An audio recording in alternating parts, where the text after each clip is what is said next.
This is Pet Life Radio. Let's talk pets.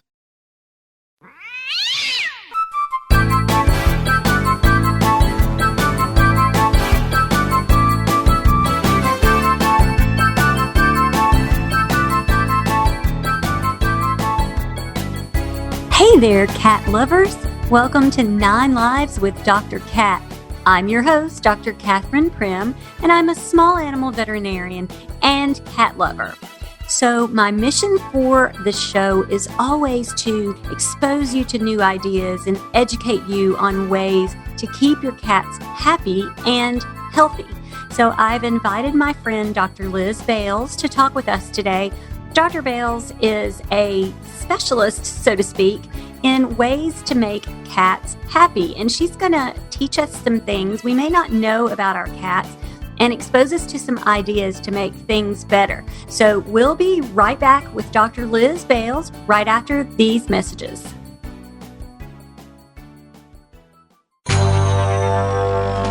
It's designerpetsweaters.com. Hand-knitted designer sweaters for your precious pup or cool cat. Beautiful couture patterns for your pets, including custom-knitted formal wear, casual wear, yachting, and even sports-themed. Many designer pet sweaters include feathered tammy hats, top hats, and a lot of sparkle. Each sweater includes leg loops, front paw sleeves, and leash opening. Visit designerpetsweaters.com to order your 4-legged fashions today. Your pets will stay warm for the winter and be runway ready. Large or small, we fit them all. designerpetsweaters.com.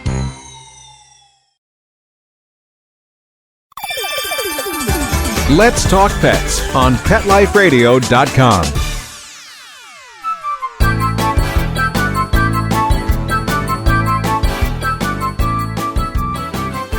Welcome back to 9 Lives with Dr. Cat. And I've got Dr. Liz Bales with me. Hi, Liz. Thank you so much for having me. Hey, so it's really fun to have you because you're kind of a friend of mine and we can have sort of a fun, warm conversation. And I want to talk a little bit about cats and how mysterious they are and what we can learn about them. And I know that you know a lot about them. So let's talk a little bit about that. Well, this happens to be my favorite subject in the entire world. When I became a vet, I actually was going to be a horse vet. And then I decided to go into small animal practice pretty quickly because it was kind of lonely out there in my truck all by myself. And when I got into the small animal hospital, I would work on cats. And of course, we all know the medicine. We all learned that in vet school. But when I would interact with a cat, it would go badly quickly. And I would have these technicians who would come in and very kindly say, like, Dr. Bales, would you mind stepping back? And they would sort of swoop in, and in seconds, it was like a different cat on the table. And I was like, what sort of witchcraft is that? I need to learn that. And so for the past 20 years, I have been just fascinated with cat behavior. So I wonder if you know this, and if you don't, would you think it's weird that I went to vet school to work on horses too? And I was always a horse lover, and my dad said if you had opened my head when I was a little girl, that a little tiny horse would have trotted out. But and I still love horses, but as life went, I mean, I had a cat. I didn't have a horse. I had a cat, and sort of life just changes and our path just changes. But yeah, horses got me to vet school, and dogs and cats made me stay there, I guess. So you're totally right about the impact a person's and maybe even another animal's body language and actions can affect the way a cat is. So, and I think they're not people, right? So people are a little different. So let's talk about that a little bit. So this is where things get super interesting. And we now have so much great research to be able to tease this apart. And it turns out humans are actually not very good at reading animal body language. And we're not very good at understanding that other creatures can see the world entirely different than us. And so when we look at an animal, we imagine what they're thinking based on what we're thinking. And with cats, it really doesn't work that way. You know, you're totally right. I think we could totally go down a rabbit hole about how bad we are as human beings at and understanding. We mean well, right? Yeah. We mean well. And we want, like, we love them like they're our babies. And so we treat them like a human baby. And it turns out that's really not what they need a lot of the time. Even though, like, we're trying and we're doing the best we can, it's just missing the mark. Well, we're not even that good at understanding other people that think differently. That is true. So, in a way, I actually think this is an incredibly healing topic, because if we can go through the exercise of understanding the difference between humans and cats, which is a little more obvious, and once you start doing it and seeing how different your life will be with your cat, it really does give you a foundation for interacting with people from different backgrounds than you, and different. When you approach someone, you start thinking differently, not like, wow, what should I do? But more, how did they see the world? And how can I make this easier for them? So being an animal lover makes you more empathetic. And I really believe that. And if Me you can too. understand a cat, then it opens the door to understand other animals and other people. So we're trying to keep our cats in captivity, basically. So let's Yes. talk about the impact of what we expect from our cats and what kind of environment we provide for our cats and the impact that has on them. So cats are just the most remarkable creatures. And when we think about cats as humans, we think about how incredibly adorable they are. They're beautiful to look at. They just look like a stuffed animal. They have these adorable sounds that they make. And so we sort of think of them like we infantilize them. That's kind of a fancy word for we make babies out of them. But what's really happening inside of that adorable, cute sounding creature is one of the world's most efficient and spectacular killing machines. These are extraordinary hunters. And in nature, almost all of our cats. Now, I have had a Sphinx before, so I'm going to take Carlos and his cat kind out of this. But almost every cat, if you just open the door and let them go out, they are going to return to being a hunter and live just fine if they can stay out from underneath a car. They are not really domesticated. And this is a big, somewhat controversial topic, but they more co-evolved with humans than were bred to be a housemate. Yes, that's fascinating. Right? So the same cat that's in my living room, if it was outside, it would choose its life circumstances very specifically. And here's, like, I'll give you the cheat sheet for it. Cats are solitary survivors. So now let's look at humans. We are a cooperative species. I live with my husband and my 2 kids and my mother-in-law, and I have lots of friends. And so when I need something,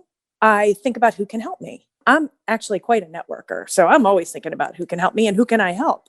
And so if I get in trouble, even let's think about in this pandemic, like I get out of paper towels. Some of us had that problem. I can call my neighbor and say, do you have paper towels? Now that's hardly life or death, but it's sort of an example of how we really help each other as human beings. Sometimes we're not so super at it, but we all have I call it the inner sanctum, right? The people that we're going to help and that we turn to for help. Cats don't work that way. So cats are solitary survivors. That means that they hunt alone, they eat alone, and they do not count on anyone else to come help them. So when we think about, like, humans, think about prehistoric man, if you will, hunting and gathering. We did that in groups. And if you think about a lion out on the plains, they are bringing down their dinner together and they eat together. Even a pack of dogs hunts together and eats together. But a cat, you don't see 3 cats surrounding a mouse to bring them down. A cat hunts alone.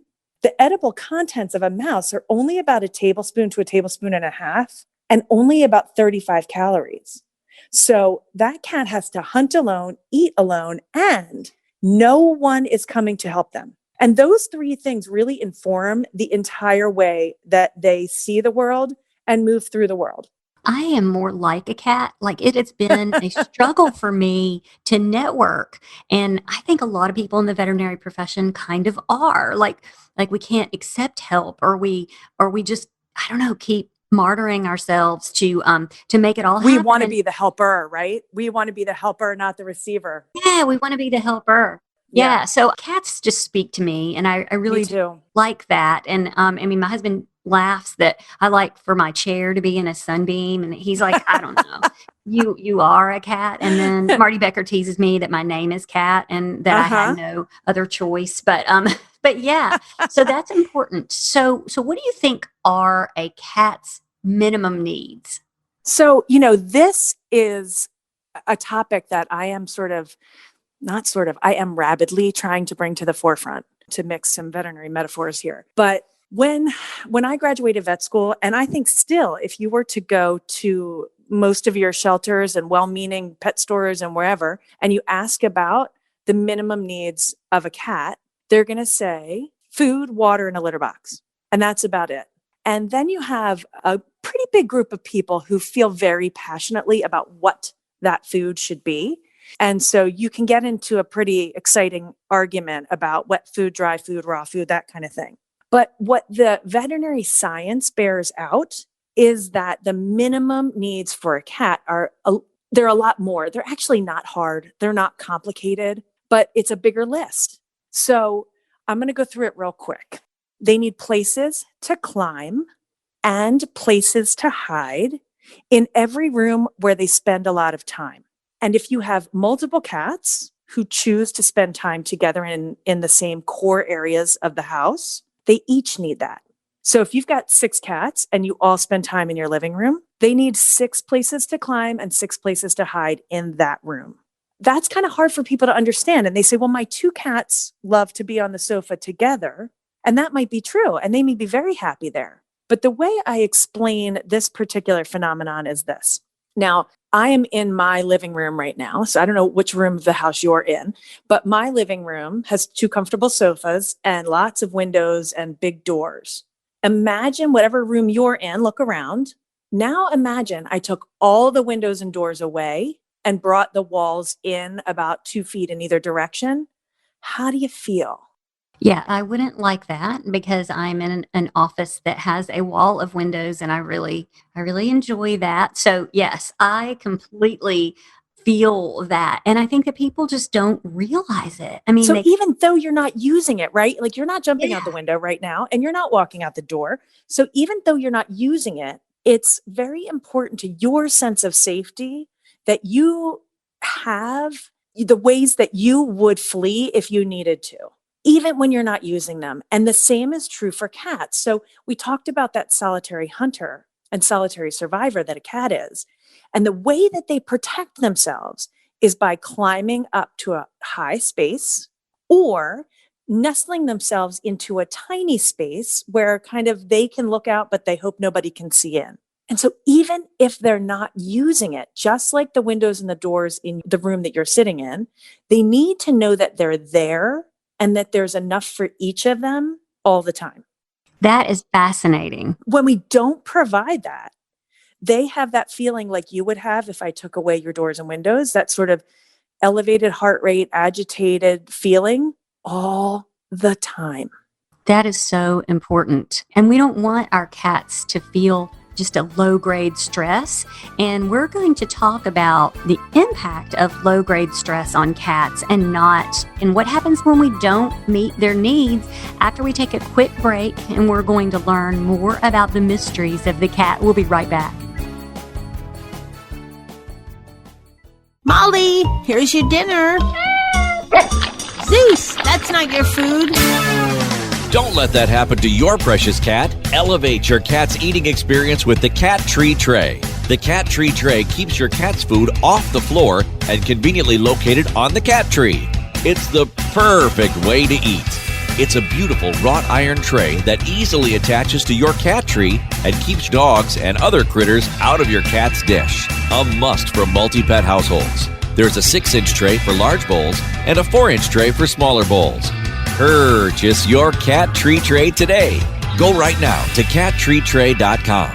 That's cattreetray.com. CATTREETRAY.com.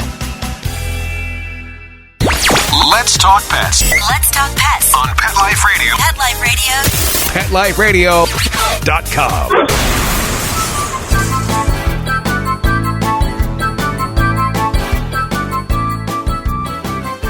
Welcome back to 9 Lives with Dr. Cat. on Pet Life Radio. And Dr. Liz Bales and I are talking about the needs of the cat that you may not have realized or ever really thought about in your environment for your cat, and what happens when your cat doesn't have these needs met. So Dr. Bales, let's get back to the low-grade stress of not having the psychological needs met for a cat. So it's really mind-blowing and also incredibly simple. So they need to feel safe. They need to obtain their food in the way nature intended. They need to be able to go to the bathroom in a place that they feel safe. So we're like basic safety, right? Basic comfort in life. And I can go through the other ones, but when those things don't exist every single day for a cat, they feel that low grade stress all the time. And just like human beings under stress all day, every day, and I think some of us can relate with this from the pandemic, you start to get a little sick. You might start in the beginning to, for me, I did a lot of baking and maybe eating a lot of carbs. We find outlets to deal with this that aren't the healthiest. A cat really might do the same thing and become food obsessed and just really look to eat all the time. They have that circulation of those stress hormones all the time, and those have physical consequences and over time actually cause urinary disease. They cause GI disease. Nothing like that's crazy. Imagine, go back to high school and your worst stress dream, right?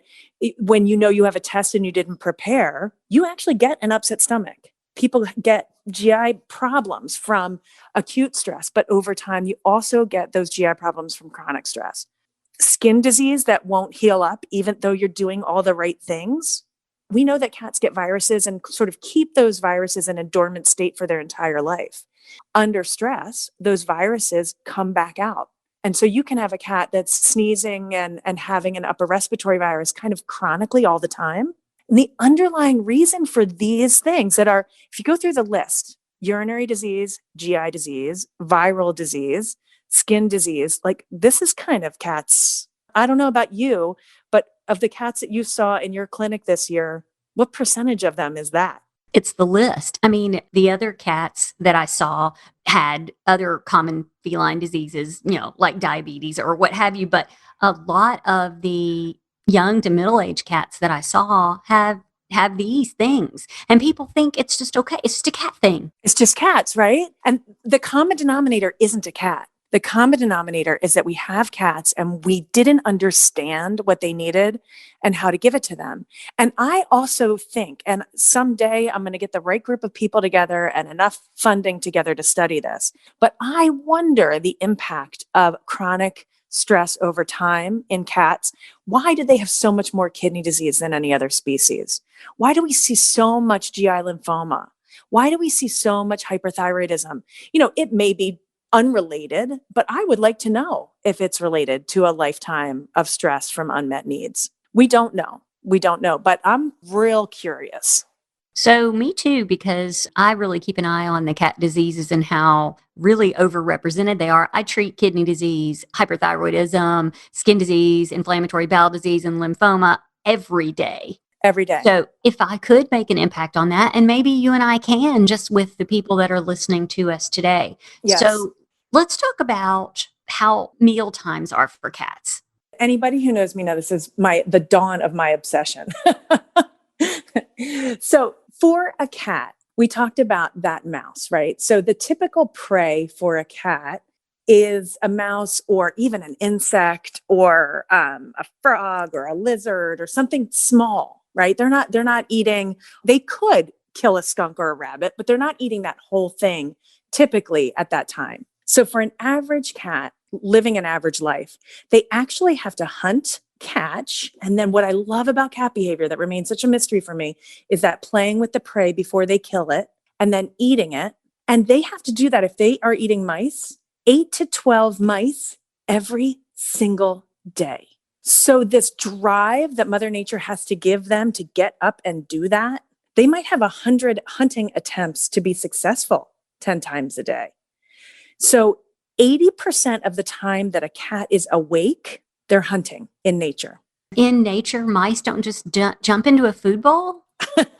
They don't run headlong at the cats in groups. No, they do not. They do not. And Mother Nature is just so smart. And when we look to solving our problems, if we look to nature, how's it working in nature? And can we give that back in some way? Then these problems start to go away. So when we put a cat in front of a bowl of really nutrient dense food that they don't have to work for and that is super tasty, like if you put two and two together, kind of makes sense that they would be food obsessed and gobble it all up and then throw it right back up if their stomach is only supposed to accept a tablespoon and a half at a time. And if Mother Nature is driving them to want to hunt many, many times a day, wouldn't it make sense that they sort of want food all the time, even if they've had enough calories? Like it starts to make sense. It makes sense for me. Right? Well, I want food all the time, Me especially too. if I'm bored, which Right? I'm not typically bored, but I am a little stressed.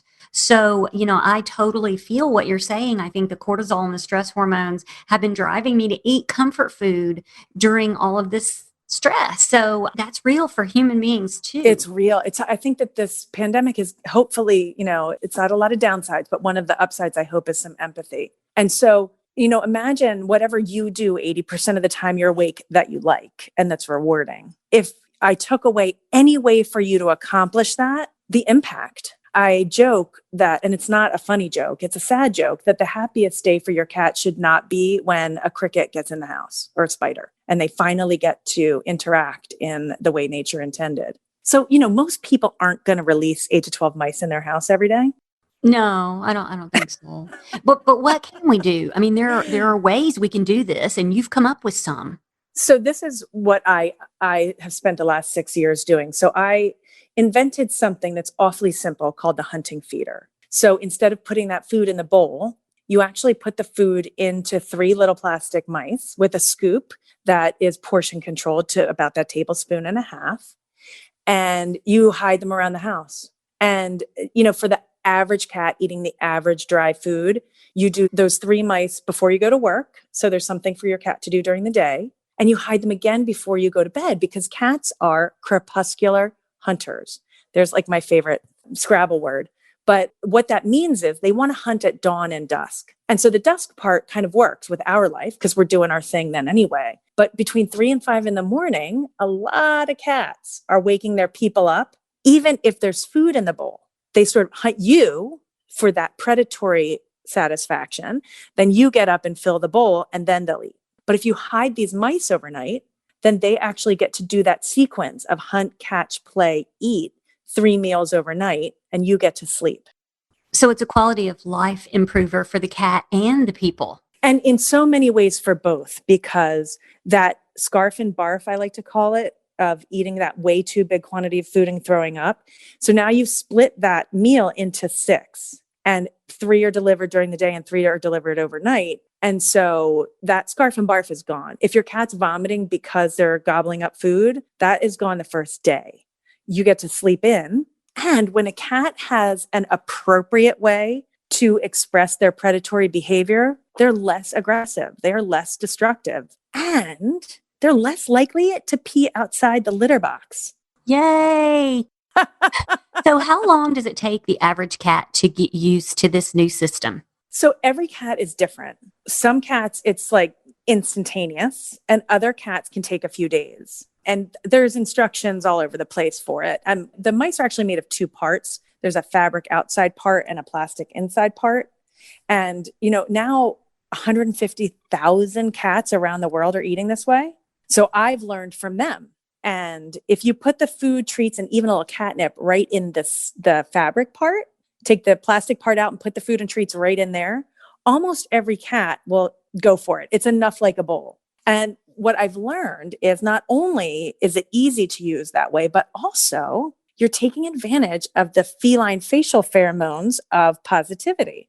So when they smash their face into this fabric to eat, they're releasing happy cat pheromones that are getting wiped on the fabric. So now when you put the plastic piece back in, it smells like food, it smells like happy cat times, and it's much easier for them to acclimate. Okay, so tell us how to find it. So if all my listeners are like, yay, this sounds awesome, how do they find it? So you can first, I love supporting local stores. And so you can ask at your local pet store. It's called Doc and Phoebe's Hunting Feeder. And your local pet store, I hope, has it. If not, you can get it at Target.com and Amazon.com. You can get the hunting feeder also on QVC.com. And now what's super exciting is you can also I just launched the wet feeder. So until now, the hunting feeder was only for dry food and treats, but the wet feeder you can get, I think, on Amazon and definitely on Target.com. And again, ask your local store because we really need to help our local businesses right now.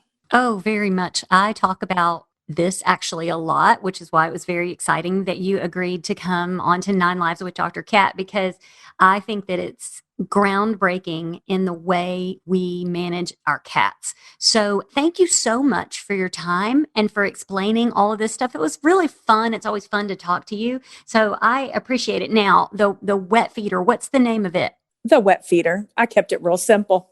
That was really creative. Good job. Awesome. I kept it real simple. Well, it needs to be simple because this makes feline husbandry a little bit more simple. And that's what we like, right? Yes.